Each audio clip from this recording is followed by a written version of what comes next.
دو سہیلیوں کی ایک ہی لڑکے نے پیاس بجھائی۔ میرا نام مہک ہے اور میری عمر 22 سال ہے۔ میں کراچی کی رہنے والی ہوں۔ میں ہر لڑکی کی طرح خوبصورت اور پرکشش ہوں۔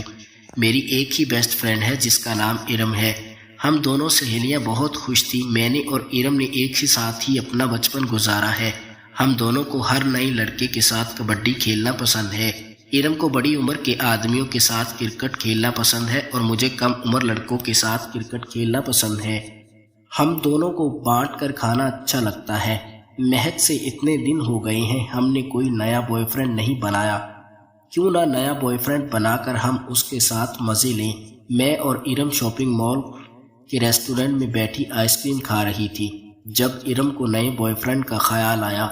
ہاں کہہ تو تم ٹھیک رہی ہو، میں بھی اتنے دنوں سے بور ہو گئی ہوں اور میری ندی میں بھی بہت ہلچل مچی ہوئی ہے۔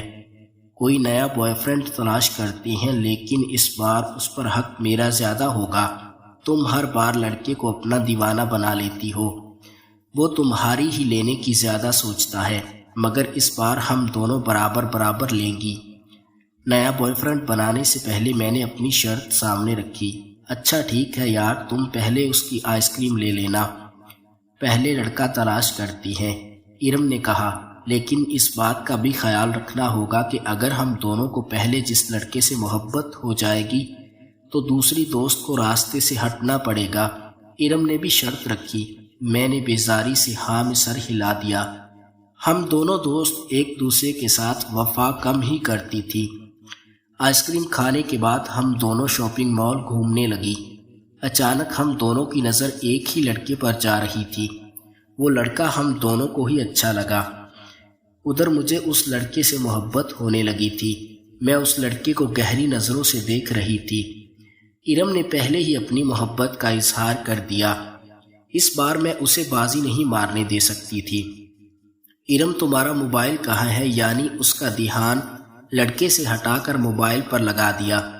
وہ اپنے خالی ہاتھوں کو دیکھ کر پریشان ہوئی اور دوبارہ ریسٹورنٹ کی طرف بھاگی۔ مجھے موقع مل گیا اور میں مسکراتے ہوئے اس لڑکے کے پاس سے گزری اور اس کے ہاتھ میں اپنا نمبر تھما دیا۔ میں ہمیشہ اپنے بیگ میں نمبر رکھتی تھی۔ بازار میں جب کوئی لڑکا اچھا لگتا تھا اسے اپنا نمبر دے دیتی تھی۔ اس لڑکی نے میرا نمبر لے لیا۔ میں نے اسے آنکھ مار کر شکریہ ادا کیا اور ارم کے پاس چلی آئی۔ وہ اپنا موبائل تلاش کر رہی تھی لیکن اس کا موبائل میرے پاس تھا۔ ارم یہ ہے تمہارا فون، میں زمین پر جھک کر بولی۔ ارم کو یہی لگا کہ میں نے اس کا موبائل تلاش کیا ہے۔ شکریہ مہک، اب جلدی سے چلو، مجھے اس لڑکے کو اپنا نمبر بھی دینا ہے، اس سے پہلے وہ میرے ہاتھ سے نکل جائے۔ ارم تیزی میں بولی اور تیزی سے وہاں سے چلنے لگی۔ میں بھی اس کے پیچھے چلنے لگی اور دل میں یہ دعا مانگنے لگی کہ وہ لڑکا وہاں سے چلا گیا ہو۔ میری دعا قبول ہوئی، وہ لڑکا وہاں سے جا چکا تھا۔ میں نے دل میں شکریہ ادا کیا کہ یار اتنا خوبصورت لڑکا میرے ہاتھ سے نکل گیا ہے۔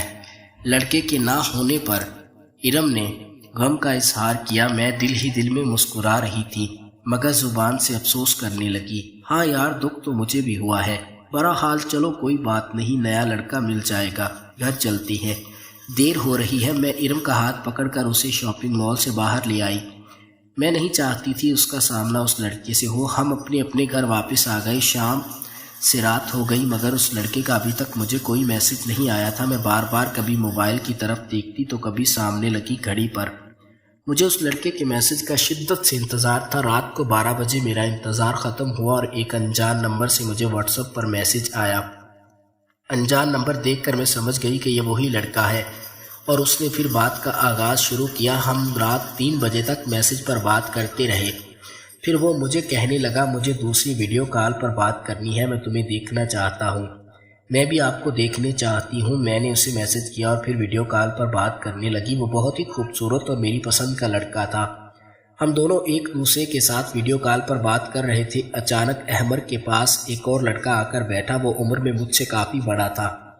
میں اس لڑکے کو دیکھ کر تھوڑا نروس ہونے لگی۔ وہ کون تھا میں اسے نہیں جانتی تھی، اس لیے میں نے فوراً کال بند کر دی۔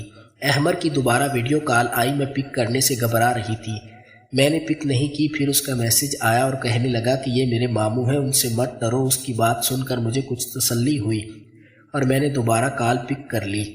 احمر مجھ سے نارمل انداز میں باتیں کرنے لگا۔ وہ میرے بارے میں سب کچھ جان رہا تھا اور میں بھی اس کے بارے میں پوچھ رہی تھی، لیکن احمر کے ماموں کی نگاہیں مجھ پر ہی جمی ہوئی تھی۔ وہ پلک جمائے بنا مجھے دیکھ رہے تھے۔ ان کے دیکھنے کے انداز سے مجھے ایسا لگ رہا تھا کہ وہ مجھ پر اپنی نیت خراب کر بیٹھے ہیں۔ میں نے انہیں نظر انداز کرنے کی کوشش کی کیونکہ احمر کے ساتھ سب کچھ کرنا چاہتی تھی، کیونکہ وہ جوان اور خوبصورت لڑکا تھا۔ ہم دونوں کافی دیر تک باتیں کرتے رہے، پھر اس نے کال بند کر دی۔ ارم مجھے بار بار میسج اور کال کر رہی تھی۔ میں نے اس کی کوئی کال پک نہیں کی۔ وہ مجھ سے سوال پر سوال کرتی رہی کہ میں اتنی رات دیر تک کیوں جاگ رہی ہوں، کہیں اسے بنا بتائے کوئی بوائے فرینڈ تو نہیں بنا لیا۔ وہ بار بار کال کر رہی تھی، اس لیے میں نے اس کی کال پک کر لی۔ مجھ سے سوال جواب کرنے کے بجائے وہ اپنا رونا لے کر بیٹھ گئی۔ یار مجھے اس لڑکے کی شدت سے یاد آ رہی ہے، نہ جانے اس میں ایسا کیا تھا جو میں ایک ہی نظر میں اس کی دیوانی ہو گئی۔ اب تم ہی بتاؤ میں اس سے کہاں تلاش کروں۔ میں نے پہلی بار ارم کو کسی لڑکے کے لیے اتنا پریشان اور دیوانہ ہوتے ہوئے دیکھا تھا۔ اسے تلاش کرنے سے بہتر ہے تم اسے بھول جاؤ اور نیا بوائے فرینڈ بناؤ۔ میرا کزن ویسے بھی تمہارا چاہنے والا ہے، تم اس سے دوستی کیوں نہیں کر لیتی؟ اس کا دھیان احمر سے ہٹا کر اپنے کزن کی طرف لے آئی۔ یہ حقیقت تھی کہ میرا کزن اسے چاہتا تھا اور اسے صرف میری وجہ سے نظر انداز کرتی تھی، کیونکہ مجھے اپنا کزن اچھا لگتا تھا اور وہ چاہتی تھی ہم دونوں ہی اس کے ساتھ کریں۔ نہیں، میں اس لڑکے کے سوا کسی دوسرے لڑکے کے بارے میں نہیں سوچ سکتی۔ ہم پھر کل دوبارہ اسی شاپنگ مال میں جائیں گے، شاید ہمارا سامنا دوبارہ ہو جائے۔ ارم کی سوئی اب بھی احمر پر رکی ہوئی تھی، وہ تھا بھی تو اتنا پیارا۔ اچھا ٹھیک ہے، ہم چلے جائیں گے۔ میں نے شاپنگ مال جانے کی حامی بھر دی۔ میں بہت خوش تھی کہ احمر میرا دوست ہے، اس کے ساتھ خوب مستی کرنا چاہتی تھی۔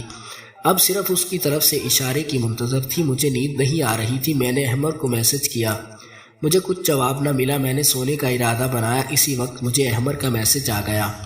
میں تم سے ملنا چاہتا ہوں، آج بھی میں نے تمہیں صرف ایک ہی نظر دیکھا تھا۔ اگر تمہیں مناسب لگا تو مجھے اپنے گھر کا پتہ دے دو، میں تمہارے گھر کے باہر آ کر تمہیں دیکھ کر چلا جاؤں گا۔ احمر نے مجھے گھر کا پتہ بتانے کو کہا۔ مجھے گھر کا پتہ بتانے میں کوئی مشکل نہیں تھی، لیکن میں اس سے کئی بار ملنا چاہتی تھی۔ اگر گھر بلاتے اور کہیں ارم نے مجھے دیکھ لیا تو صرف اس بات کا خوف تھا ہم کہیں باہر مل لیتے ہیں۔ اب مجھے اپنے گھر کا بتا دیں، میں وہاں آ جاتی ہوں۔ میں نے احمر کو میسج کیا، وہ 5 منٹ بعد مجھے جواب دے رہا تھا۔ نہیں، میں آپ کے گھر آنا چاہتا ہوں، پلیز انکار مت کرنا۔ پھر احمر میرے گھر آیا اور میں نے ارم کو بھی بلا لیا۔ اب احمر کبھی میری چڑیا کو کھانے لگتا اور اپنا ایک ہاتھ ارم کی چڑیا پر رکھتا۔ پھر احمر نے پہلے میری چڑیا میں اپنا طوطا ڈال کر اپنا پانی نچوڑ دیا، پھر ارم کی نرم نرم چڑیا میں اپنا طوطا ڈال کر کبڈی کھیلنے لگا۔ ہم دونوں کی پیاس مکمل ہو چکی تھی اور احمر بھی تھک چکا تھا۔ پھر احمر گھر چلا آیا اور ہم بھی گھر آ کر سو گئی۔